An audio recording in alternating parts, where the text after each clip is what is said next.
शं वरुणः शन्नो भवत्पर्यमा शन्न इन्द्रो बृहस्पतिः शन्नो विष्णुरुक्रमः ॐ शान्ति शान्ति शान्तिः।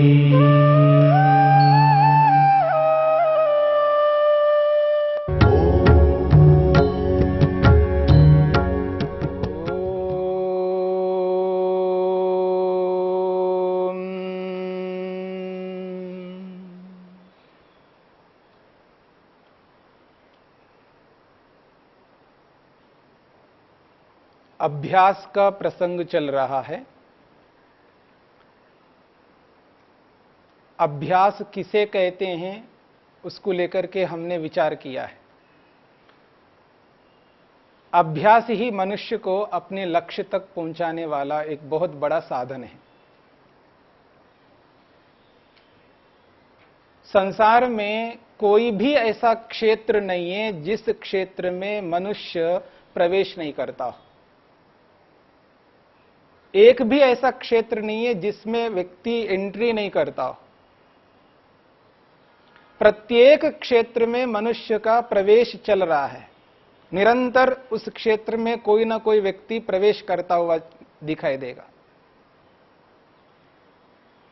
ऐसा कोई क्षेत्र नहीं है जिसमें व्यक्ति सफल नहीं होता हो। व्यक्ति उस क्षेत्र में प्रवेश तो कर रहा है, पर उस क्षेत्र में प्रवेश करके वो सफल नहीं होता हो, ऐसा भी नहीं है। प्रत्येक क्षेत्र में प्रवेश भी चल रहा है और कोई ना कोई सफल होता हुआ दिखाई देगा। और अमुक क्षेत्र में व्यक्ति प्रवेश नहीं कर सकता, ऐसा भी नहीं हो रहा है। सभी क्षेत्रों में प्रवेश चल रहा है। उदाहरण के लिए क्रीड़ा का क्षेत्र लीजिएगा। खेल के क्षेत्र में प्रवेश बहुत सारे लोग कर रहे हैं और उनमें से जो कोई भी एक व्यक्ति सफल होता हुआ दिखाई देता है और उसकी जो सफलता है वो शीघ्रता से दिखाई दे रही है। यानी उसने प्रवेश किया है, देखते ही देखते वो एकदम सफल हो गया, शीघ्रता से सफल हो गया। तो जब व्यक्ति शीघ्रता से उस क्षेत्र में सफल दिखाई देता है, उसकी सफलता को देख करके बाकी जो दूसरे लोग हैं वो बहुत प्रभावित होते हैं। और इतने प्रभावित होते हैं, हजारों नहीं, लाखों नहीं, करोड़ों लोग उस क्षेत्र में प्रवेश करने की चेष्टा करते हैं। और क्रीड़ा के क्षेत्र में दो चार ऐसे खेल हैं जिनमें बहुत अधिक लोग प्रवेश करते हुए दिखाई देते हैं। उदाहरण के लिए भारत में आप देखेंगे क्रिकेट का एक क्षेत्र। क्रिकेट के क्षेत्र में कोई व्यक्ति प्रवेश करके सफल हुआ है, वो भी शीघ्रता से सफल हुआ है। उस आदमी को देख करके हजारों नहीं, लाखों नहीं, करोड़ों लोग प्रवेश करते हैं उसमें और खेलते रहते हैं, खेलते रहते हैं, खेलते ही रहते हैं। और उनका अभ्यास चलता है, ऐसा नहीं वो अभ्यास नहीं करते हैं। जो व्यक्ति इच्छा से उस क्षेत्र में प्रवेश करता हो और प्रवेश करके वो खेले नहीं, ये हो नहीं सकता। और वो अभ्यास ना करे, ये भी नहीं हो सकता। वो अभ्यास भी करते हैं, लेकिन लाखों करोड़ों लोग अभ्यास कर रहे हैं, उसमें सफल तो कोई एक होता है, कोई होता है। विरला ही व्यक्ति होता है उसमें बहुत शीघ्रता से सफलता को प्राप्त करके दिखा देता है संसार को। और उस एक सफलता को प्राप्त किए व्यक्ति को देख करके कितने लोग प्रभावित होते हैं उसके प्रति। यानी एक व्यक्ति कितने लोग अपनी ओर आकर्षित करता है, और उसने जो सफलता को प्राप्त किया है वो अभ्यास के कारण से प्राप्त किया है। ऐसे नाना प्रकार के क्षेत्र है संसार में। और जिस प्रकार से लोक में रहने वाले लौकिक क्षेत्रों में प्रवेश करके सफल होते हुए दिखाई देते हैं, ठीक इसी प्रकार से अध्यात्म मार्ग में भी व्यक्ति प्रवेश करते हैं। ये अलग बात है कि लौकिक क्षेत्र में प्रवेश करने वालों की संख्या सर्वाधिक है, अध्यात्म मार्ग में प्रवेश करने वालों की संख्या उनकी अपेक्षा बहुत कम है, नगण्य जैसा दिखेगा। परंतु प्रवेश तो अवश्य करते हैं। आप केवल इसी क्षेत्र को ध्यान में रखते हुए इसी को टारगेट बना करके देखेंगे, आपको बहुत सारे लोग दिखाई देंगे अध्यात्म मार्ग में, और अभ्यास करते हुए भी दिखाई देंगे, पर सारे लोग सफल होते नहीं हैं। सफलता को प्राप्त करने के लिए जैसा अभ्यास व्यक्ति को करना चाहिए, वो अभ्यास जब व्यक्ति नहीं करता है, इसलिए उसको सफलता नहीं मिलती है। तो सफलता के लिए अभ्यास एक बहुत बड़ा महत्वपूर्ण साधन है, बहुत मान्य रखता है अभ्यास। आप उसमें प्रवेश करते हैं, ये बहुत बड़ी बात नहीं है। कोई मान्य नहीं रखता कि आप उस क्षेत्र में प्रवेश किया बहुत विशेष है, स्पेशल है। इच्छा रखना बहुत सरल है, और इच्छा रख करके उस मार्ग में प्रवेश करना भी अपेक्षा से सरल ही है, लेकिन उसमें अभ्यास करते जाना, उस अभ्यास को बनाए रखना बहुत कठिन हो जाता है। इसलिए लोग सफल नहीं हो पाते हैं सारे। इसलिए अभ्यास को समझना है कि किस प्रकार का अभ्यास हमें करना है। अभ्यास तो सभी लोग करते हैं, लेकिन उस अभ्यास की जो विधि है, उसका जो मेथड है, उसको किस रूप में लेकर के चलने से व्यक्ति सफल हो सकता है, उस अभ्यास को समझना है हमें। और विशेषकर जिस अध्यात्म मार्ग में चलने वाले लोग हैं, यदि वो अभ्यास को अभ्यास के रूप में नहीं समझेंगे, वो कभी इस मार्ग में सफल नहीं हो सकते। चलेंगे इस मार्ग में, ऐसा नहीं चलेंगे, चलते रहेंगे, जीवन भर चलते रहेंगे, लेकिन सफलता उनके हाथ में नहीं लगेगी। सफलता को पाने के लिए उस अभ्यास को यथार्थ रूप में समझने की आवश्यकता है। एक और बात है, दुनिया में कोई ऐसा क्षेत्र नहीं है जिस क्षेत्र में जाकर के व्यक्ति सफल ना होता हो। सफल होते हैं, और उसकी सफलता एक ही जीवन में दिखाई देती, ये भी याद रखना। यानी इसी जीवन में वो सफल होता हुआ दिखेगा। यानी कोई ऐसा क्षेत्र नहीं है जिस क्षेत्र में वो प्रवेश करे, जीवन भर उसमें मेहनत करे, पुरुषार्थ करे, अभ्यास करता जाए, और वो सफल ना हो, ये नहीं हो सकता। हो रहा है, एक ही जन्म में हो रहा होता है। लेकिन जो हम आध्यात्म मार्ग कह रहे हैं, उस अध्यात्म मार्ग में जो लोग चलते हैं और उसके लिए जो अभ्यास की अपेक्षा है, वो एक जन्म में सफल हो जाए, बहुत कठिन है। लौकिक क्षेत्रों में कोई ऐसा क्षेत्र नहीं है जिस क्षेत्र में व्यक्ति जाकर के एक ही जीवन में, इसी जीवन में सफल होता हुआ दिखाई देगा। लेकिन इस अध्यात्म मार्ग में एक ही जीवन में सफल हो जाए, बहुत कठिन है। उसके लिए न जाने कितने जन्म लेने पड़ते हैं, बार बार जन्म लेना पड़ता है, बार बार उसी बात को, उसी के लिए मेहनत करना पड़ता है। पता नहीं कितने जन्म लेने पड़ेंगे, तब जाकर के उस अध्यात्म मार्ग में उसका जो प्रयोजन है, लक्ष्य है, जो उसने टारगेट बना करके जीना प्रारंभ किया है, उस प्रयोजन को पूरा करने के लिए उसको अनेकों जन्म चाहिए, और अनेकों जन्मों तक उसको अभ्यास करना पड़ेगा। एक जीवन से काम नहीं चल पाएगा। ये बहुत अंतर है दोनों में। लौकिक क्षेत्र में और अध्यात्म क्षेत्र में जो अभ्यास किया जाता है, उस अभ्यास में जमीन आसमान का अंतर है। ऐसे अभ्यास को हम कैसे करें, क्योंकि बिना अभ्यास किए वृत्तियों को रोक नहीं सकते।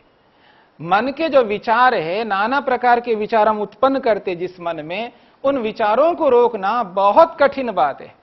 और उन विचारों को बिना अभ्यास किए व्यक्ति नहीं रोक सकता। और वो अभ्यास किस प्रकार का होना चाहिए, इस बात को लेकर के महर्षि पतंजलि कहते हैं। कैसा अभ्यास करना चाहिए व्यक्ति को, किस स्तर का अभ्यास करना चाहिए, उसकी क्या विधि होनी चाहिए उस अभ्यास की, इसकी चर्चा करते हैं महर्षि पतंजलि। और उस अभ्यास को जिस रूप में प्रस्तुत किया उन्होंने, महर्षि पतंजलि ने, और उसकी व्याख्या करने वाले महर्षि वेदव्यास ने, आदमी की आंखें खोल दी उन्होंने कि वास्तव में अभ्यास तो ये होता है, इस तरह का अभ्यास होता है, और इस अभ्यास को इस रीति से करने से उस अभ्यास को हम सफल बना सकते हैं और अपने प्रयोजन तक पहुंच सकते हैं। महर्षि पतंजलि कहते हैं अभ्यास कैसा करना चाहिए व्यक्ति। वो कहते हैं स तु दीर्घ काल नैरंतर्य सत्कारा सेवितो दृढ़ भूमि। बहुत अच्छी बात कही है। अभ्यास के लिए 3 विशेषण दिए हैं। उसका अभ्यास कभी सफल नहीं हो सकता उसके अभ्यास में 3 विशेषण लागू ना हो। और जबरदस्त विशेषण दिए हैं। दीर्घ काल आसेवित। दीर्घ काल का मतलब लंबे काल तक, लंबे समय तक अभ्यास करना होगा। ये जो अभ्यास का काल है वो लंबा हो। अब ये जो लंबा है ये कैसा हो, ये विशेष मान्य रखता है। अभ्यास तो व्यक्ति कर ही रहा है और लंबा भी करता है, लेकिन उसका जो लंबाई है अभ्यास का वो कितना लंबा हो, ये व्यक्ति जब नहीं समझता है तब व्यक्ति हताश होता है, निराश होता है, दुखी होता है। जब व्यक्ति उस मार्ग में चल रहा होता है, अभ्यास भी कर रहा होता है और अभ्यास कर करके वो देखता है अपने आप को, वो हताश होने लगता है, निराश होने लगता है। इतना अभ्यास मैंने किया है, कौन कहता है कि मैंने अभ्यास नहीं किया। इतना अभ्यास करने के बाद सफलता नहीं मिल रही मेरे को। जब सफलता दिखाई नहीं देती व्यक्ति के सामने तो बहुत दुखी होता है, क्लेशित होता है, संतप्त होता है और वो व्यक्ति उस अभ्यास को ही त्याग कर देता है, तिलांजलि देता है, उसको छोड़ देता है और फिर वापस धड़ाम से वहां गिर जाता है जहां पहले वो था। और ये व्यक्ति के जीवन में चलता रहता है। यानी कई बार व्यक्ति उस गंतव्य स्थान तक पहुंचता है और वहीं से गिर जाता है। वो धैर्य नहीं रख पाता है, वो सहन शक्ति उसके अंदर नहीं होती है और सहन शक्ति के ना होने से, धैर्य के ना होने से वो 99% तक ऊपर पहुंच गया, 1% बचा हुआ है, आधा प्रतिशत बचा हुआ है, बस थोड़ा सा ही बचा हुआ है, पर वहां उसको धैर्य नहीं रहता है। वो अपने अभ्यास पर भरोसा नहीं रखता, अपने आप पर विश्वास नहीं रखता, अपने प्रति उसको ये एहसास नहीं होता है, विश्वास नहीं होता है, वो श्रद्धा नहीं हो पाती है। मैंने इतना अभ्यास किया है, थोड़ा सा और कर लूं, नहीं सहन कर पाता है, धड़ाम से गिर जाता है व्यक्ति। वो जो स्थिति है ये व्यक्ति के जीवन में हर व्यक्ति के सामने आ रही होती है। उस स्थिति को हटाना है हमको। इसलिए महर्षि पतंजलि ने कहा दीर्घ काल, लंबे काल तक। अब ये लंबा काल कब तक करूं? 1 साल, 2 साल, 5 साल, 20 साल, 50 साल, 70 साल, 75, 90, कब तक करूं? कब तक लंबा, कितना लंबा करूं? कई बार व्यक्ति को कहा जाता है उसको सहन करो और करो, नहीं कब तक करूं मैं? ये जो कब तक जो सीमा है, जो व्यक्ति अपने जीवन में सीमा बांधता है किसी भी विषय में, मैं उस व्यक्ति के लिए नहीं कह रहा हूं जो लौकिक व्यक्ति लौकिक लक्ष्यों को लेकर के जी रहा होता है, मैं उस आध्यात्मिक व्यक्ति की बात कर रहा हूं जिसने अध्यात्म पथ को स्वीकार किया है और वो व्यक्ति सीमा बांध लेता है, मैं कब तक सहन करूं। ये जो तक है, वो जो सीमा है व्यक्ति के जीवन में, वो सीमा ही व्यक्ति की सफलता को दूर करने वाली है, याद रखना। सीमा नहीं बांध सकता व्यक्ति, इसलिए कहा दीर्घ काल। ओ दीर्घ, वो लंबा, कितना लंबा? जब तक तुम्हारा जीवन है, जब तक जियोगे तब तक करना पड़ेगा। जब तक जीवित रहोगे तब तक अभ्यास करते जाना है बस। मतलब जब तक मृत्यु नहीं होती है, मृत्यु के बाद कुछ नहीं कर सकते हो। मृत्यु नहीं हुई बस करते जाओ, करते जाओ, करते जाओ, करते जाओ। जब तक मृत्यु नहीं हुई है तब तक करते जाना होगा, कोई सीमा नहीं है। मर गए फिर जन्म होगा। ऐसा नहीं कि मर गए तो मर गए, अब कुछ नहीं होने वाला, ऐसा कुछ नहीं है। अभ्यास को नहीं रोक सकते, आपको अभ्यास करते रहना, फिर जन्म लोगे। जन्म लेते ही होश में आ गया, फिर स्टार्ट करो, प्रारंभ करो, अभ्यास करते जाओ, करते जाओ, करते जाओ। फिर कब तक करो? फिर जब तक मृत्यु नहीं होगी तब तक करते जाओ, करते जाओ, करते जाओ, करते जाओ, फिर मर जाओ, फिर जन्म लो, फिर करते जाओ, वही काम करना है। जन्म और मृत्यु, जन्म मृत्यु, जन्म मृत्यु, निरंतर ये श्रृंखला चलती रहेगी। बस करते जाओ, करते जाओ। ये नहीं सोचना कितने जन्मों तक, याद रखना, ये भी नहीं सोचना 4 जन्म हो गए, 10 जन्म हो गए, 50 जन्म हो गए, अब कितने जन्म, नहीं, वहां भी सीमा नहीं बांध सकते। बस करते जाओ, करते जाओ, करते जाओ। आखिर कहीं तो सीमा होगी। जब आपका लक्ष्य सामने दिखाई दिया, आपको लक्ष्य अस्तगत हो गया, ऐसा आपको लगता है, हां मैंने पा लिया ऐसा लगता है, तब तक करते जाओ अभ्यास।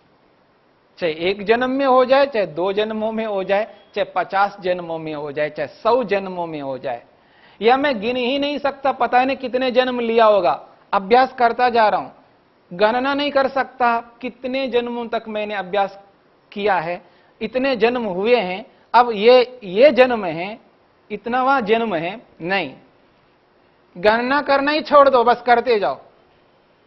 यह है दीर्घ काल का मतलब। इसलिए महर्षि पतंजलि कहते हैं दीर्घ काल आसेविता, इतना सेवन करो उस अभ्यास को, इतना जीवन के साथ जोड़ते जाओ, 1 जन्म, 2 जन्म, 3 जन्म, बस करते जाओ, करते जाओ, करते जाओ। जब तक लक्ष्य की प्राप्ति नहीं होगी तब तक करते जाओ। इसलिए मुक्ति जिसको हम कहते हैं, मोक्ष जिसको कहते हैं, अपवर्ग जिसको हम कहते हैं, वो अपवर्ग 1 जन्म में मिलने वाला नहीं है, अनेकों जन्म चाहिए उसको। तो 1 जन्म का जो पुरुषार्थ है, उस पुरुषार्थ को अगले जन्म के साथ जोड़ना पड़ेगा, फिर उसको और अगले जन्म के साथ जोड़ना पड़ेगा, और यह श्रृंखला निरंतर चलती रहेगी। इसलिए कहा दीर्घ काला सेवितः, लंबा काल है। वो जो लंबा है, उस लंबे को नाप नहीं सकते हम। बस इतना लंबा है, इतना जहां आ जाएगा ना, वहीं हमारा पुरुषार्थ रुक जाएगा, हमारा अभ्यास रुक जाएगा। बस करते जाओ, उसको नापना ही छोड़ दो, बस करते जाओ, करते जाओ, करते जाओ। इतना धैर्य रखना पड़ेगा, इतना सहन करना पड़ेगा अपने लक्ष्य के लिए। ऐसी स्थिति में वो हताशा, वो निराशा जीवन में कभी ना आए।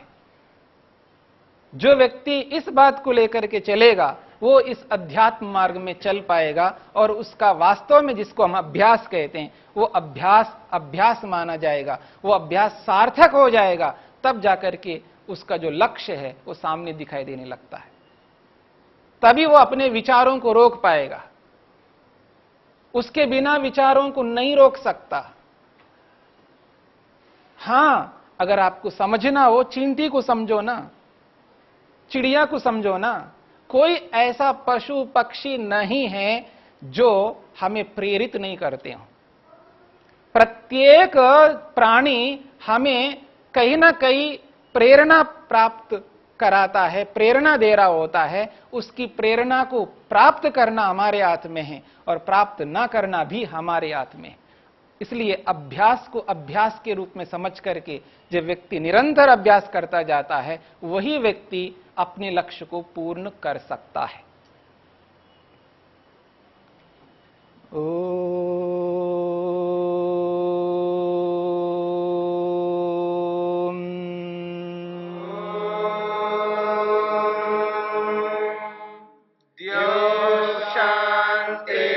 शांतिरंतरिक्षं शांतिर्पृथिवी शांतिरापः शांतिरोषधयः शांतिः वनस्पतयः शांतिर्विश्वे देवाः शांतिर्ब्रह्म शांति सर्वं शांति शांतिरेव शांति शामा